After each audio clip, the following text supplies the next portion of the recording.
یہ کہانی ہے ایک پریشان ماں کی جس کا بیٹا علی بہت ضدی تھا۔ اس کی امی اگر کوئی کھانا بنا کر لاتی تو یہ کہہ کر کھانے سے انکار کر دیتا کہ مجھے نہیں پسند یہ کھانا، جس کی وجہ سے اس کی ماں بہت پریشان تھی۔ ایک دن ایسا ہوا کہ علی نے اپنے تمام دوستوں کی گھر پر دعوت رکھی اور اپنے دوستوں کے لیے اپنے جیب خرچ سے باہر سے کھانا بنوایا۔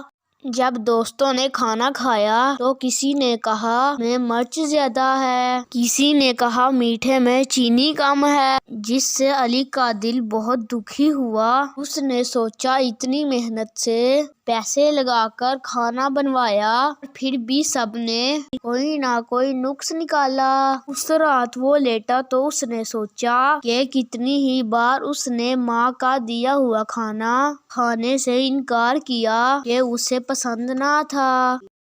اس نے سوچا میرے اس رویے سے ماں کتنا پریشان ہوتی ہوگی۔ آئندہ کے لیے اس نے ضد چھوڑ دی اور ہر طرح کا کھانا اللہ کا شکر ادا کر کے کھا لیتا۔ پیارے دوستو، ہمیں بھی اللہ تعالیٰ کا شکر ادا کرتے ہوئے کھانے سے عیب نہیں نکالنا چاہیے۔ اس پیارے سے سبق کے ساتھ اللہ حافظ۔ ویڈیو کو لائک، شیئر اور چینل کو سبسکرائب کرنا نہ بھولیے گا۔